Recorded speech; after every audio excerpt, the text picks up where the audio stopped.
Outraged protesters here in New York City clashing over the city's migrant crisis as the surge keeps growing while costing taxpayers an estimated $20 million a month for New York.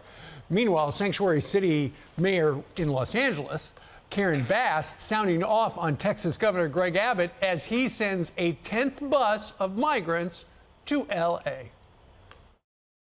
Los Angeles has not extended an invitation asking for people to come.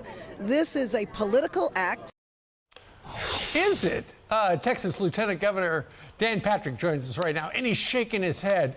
Wait, are you saying that is not a political act? Yeah, I would say everything the president has done since he's been elected has been a political act. And I just have to laugh, Steve, at these New York mayors. Think the biggest two in the country, New York and L.A.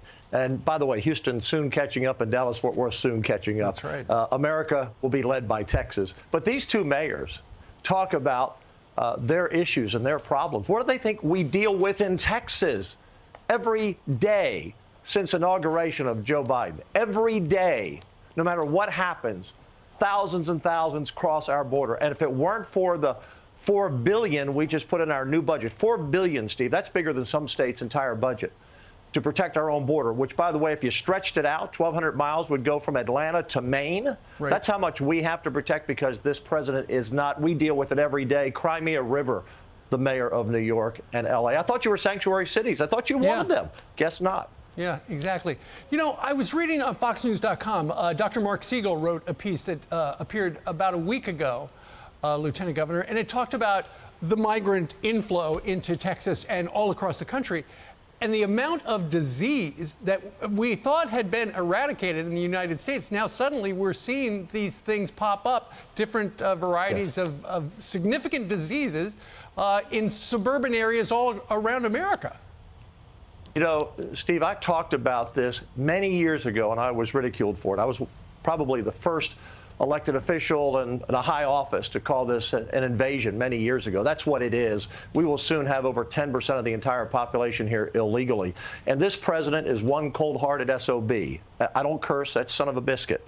But when you don't care about your own citizens dying of fentanyl, when you don't care about a humanitarian crisis of women and children coming to this country being raped and put into indentured servitude, when you don't care about law enforcement on the street having to deal with criminal gangs and losing their lives, this is one cold-hearted president. He doesn't care. You know, they don't like the buoys we put in the water. Guess what? We put them in to save people from drowning. Drownings are down. And so this president doesn't care about anyone. Total socialist Marxist government. They say they care about everyone, but they care about no one. They don't care if people die to achieve their political purpose. You know, Dan, the president of the United States called my son an SOB, but I don't think he was talking about a biscuit. Just saying. Son of a biscuit, it's the way we like to say it in my family. Well, that's the way my family says it, too. All right, Dan Patrick, thank you very much for joining us from the great state of Texas. I'm Steve Ducey. I'm Brian Kilmeade. And I'm Ainsley Earhart. And click here to subscribe to the Fox News YouTube page to catch our hottest interviews and most compelling analysis.